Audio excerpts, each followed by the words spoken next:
All right, hi everyone. How's it going? And welcome to another video. Now I'm back here today with another very special video. Today I'll be doing another movie review request, and the movie that I will be doing a review on is the 2000 film starring Ice Cube called Next Friday. Now, Next Friday is a sequel. The first one, Friday, came out in 1995. That film starred Chris Tucker and Ice Cube. Chris Tucker had become a star in that film. He was discovered on Def Comedy Jam, and then he auditioned for Friday, and he had become a big star. And, if you look on the internet and different comments people have, they'll usually be upset that Chris Tucker was not in Next Friday.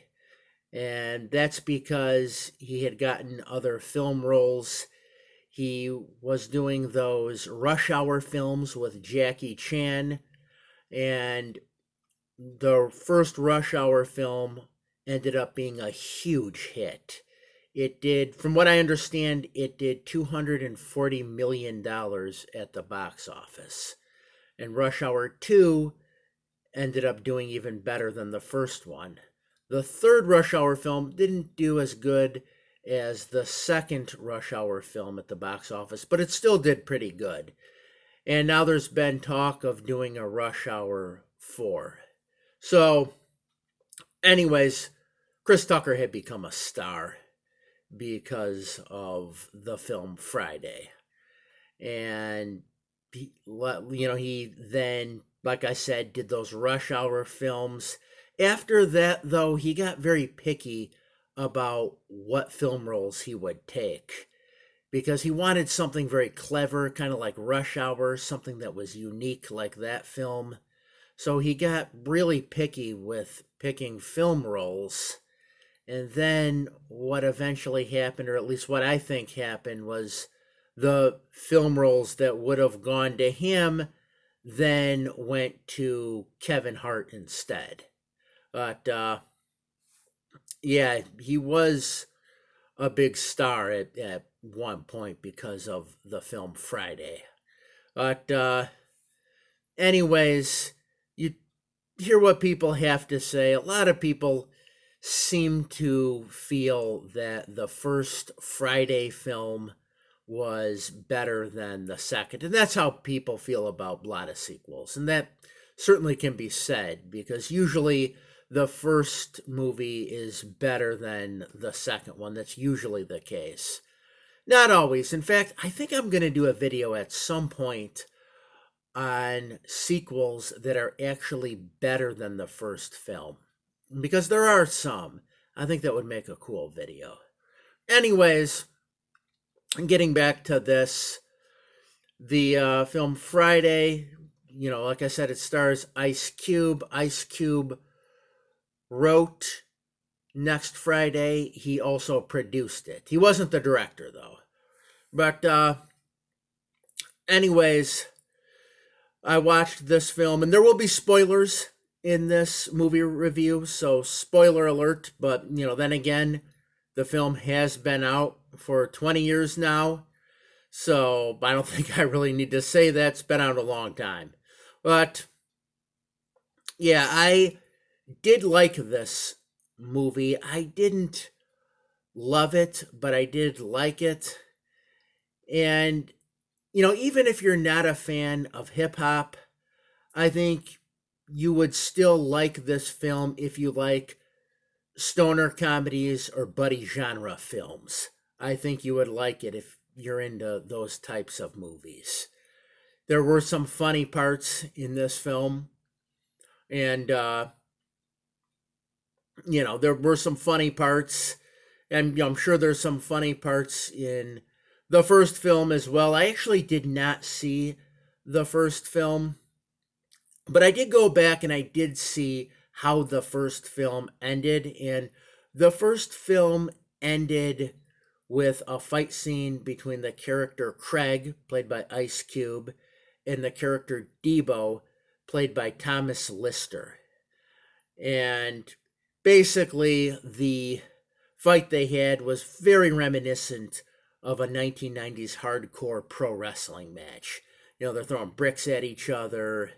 Craig's hitting them with garbage cans and just all sorts of things. Really reminded me like one of those hardcore pro wrestling matches, which I don't think they do as much anymore in pro wrestling because I think a lot of people were getting hurt in those matches. But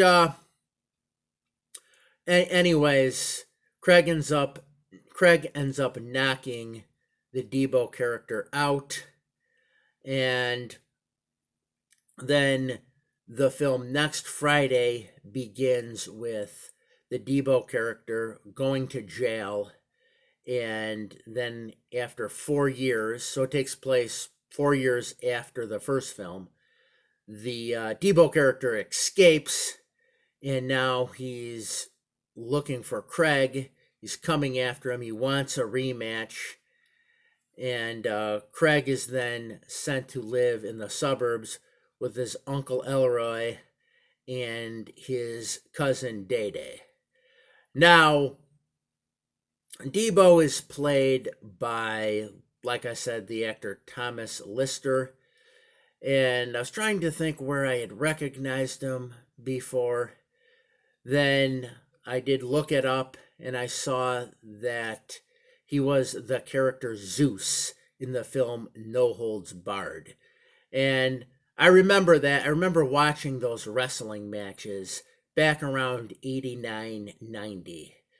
And I remember when they brought in Thomas Lister, Zeus, to promote the film No Holds Barred. They brought him into the WWE, or WWF as it was called at the time, and he was going to have a tag team match. It was going to be Zeus and Macho Man Randy Savage against Hulk Hogan, and I forgot who Hulk Hogan's tag team partner was.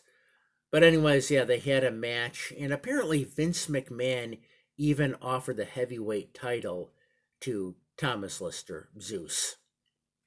And I guess his manager didn't want him to do it because he felt it might get in the way of his acting career. Thomas Lister has done a lot of movies. He's done, I think, about 220 films, a lot of TV shows. He's been in a number of music videos as well. But yeah, anyways, he's probably most known for playing the character Debo in these films. Anyways, Debo is now after Craig. He's trying to find him. I'll say, Debo's not really in this film a whole lot. Not as much as he is in the first film, from what I understand. It's just not in it a lot. They probably could have had more scenes with him in this movie. But anyways, Craig is now in the suburbs with his Uncle Elroy at his house, and like I said, his cousin Day Day. They had won $1 million in the lottery. They bought the house. They also bought a BMW. And when Craig gets to their house, he notices that there's a family of Mexicans that lives across the street. Believe they're known as the Joker Brothers. One of them, guy just by the name of Joker, is played by the actor Jacob Vargas. Now, I've seen Jacob Vargas in a number of other things. He's actually been an actor for a long time, I think since like the mid-'80s. But anyways, he plays the character Joker, and this character is very stereotyped. I mean, to me, this character reminded me a lot of like Cheech Marin, if Cheech Marin were a gangbanger. That's kind of how he plays this character. But yeah, very stereotyped character. Anyways, what then happens is Craig's brother Day Day has to go to his job. He works at a record store along with this other guy by the name of Roach. And Craig comes with him to the record store. And the record store is owned by this guy by the name of Pinky. And I thought the record store scene in this film was the funniest scene in the whole movie. Because like I said, this Pinky guy, he's a very over the top character. He dresses like a pimp. He has Jerry curl in his hair. He comes to the record store and he doesn't see Day Day or Roach because they're in the back. He only sees Craig. He doesn't know who Craig is, so he assumes Craig is trying to rob the place. So he takes out his gun and then he asks Craig to explain himself. And then Craig's like, well, what I'm trying to, then he's like, shut up. And then he asks Craig more questions. And as soon as Craig tries to get a word in, he keeps yelling, shut up, each time. And then scuffle ensues. Craig ends up getting the gun. And then Day Day and Roach come out from the back. And Pinky fires both of them. So now Day Day lost his job.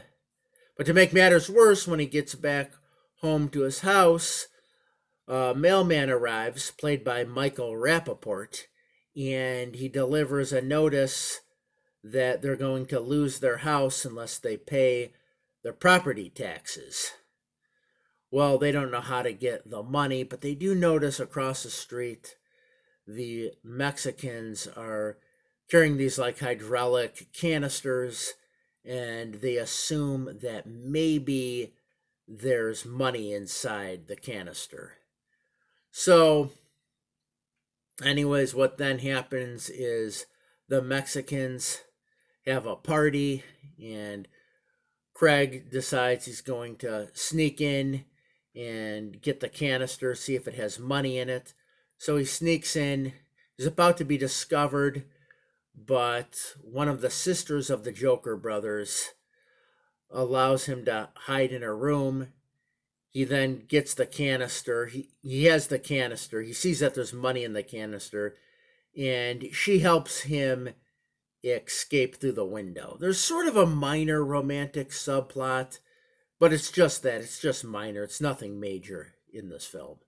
Anyways, he ends up getting out of the house.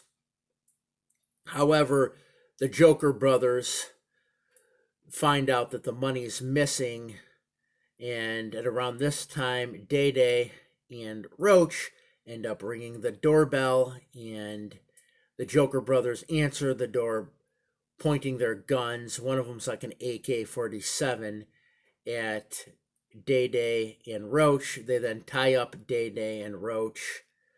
However, the Uncle Elroy and Craig's dad do something to stop a couple of the Joker brothers. Craig is then able to free Day Day and Roach, and then they're leaving, but as they're leaving, the Joker character, the Jacob Vargas character, points an AK-47 at Craig, and I think Day Day too. I can't remember.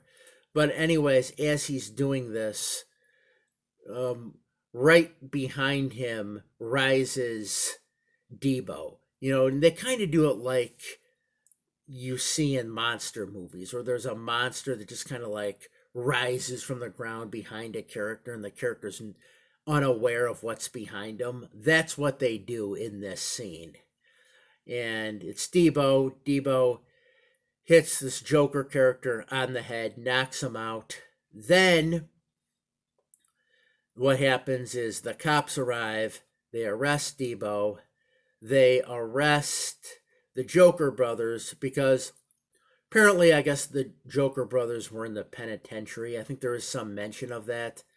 And I'm not sure, there might be some mention of the fact that they were dealing drugs, although I'm not sure if they ever actually mentioned that or not. But anyways, Craig ends up getting the money, and Uncle Elroy's able to use that to pay the property taxes of his house. And the movie sort of ends with Craig realizing that the suburbs could also be dangerous as well. He thought he was getting away from his problems by running away from Debo, but then there were new problems when he got to the suburbs. So, and that's how the movie ends. You know, like I said, if you like these kinds of films, buddy genre films, stoner comedies, I think you would like this movie if that's your kind of movie. But like I said, I liked this film. I didn't love it, but I did like it. I know I was looking at some of the comments people had about it. I know some people were like Ice Cube wasn't funny at all in this film, but Ice Cube wasn't supposed to be funny. He with these kinds of buddy genre films or stoner comedies, usually one of the guys will be the more serious, rational kind of character, and then the other guy will be the goofy character. And Ice Cube plays the more serious, rational guy. So, he really wasn't supposed to be funny.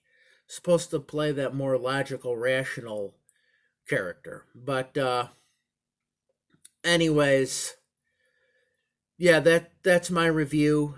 That's my review of this film. Like I said, I haven't seen excuse me. I haven't seen the first film, but and it seems to me that people did like the first film more. However, the interesting thing is this film actually did do better at the box office than the first film did. So, yeah, this film actually did do better, even though critics were not really crazy about it. But that's all I've got. If you watched this video, as always, I thank you for watching. Have a good night.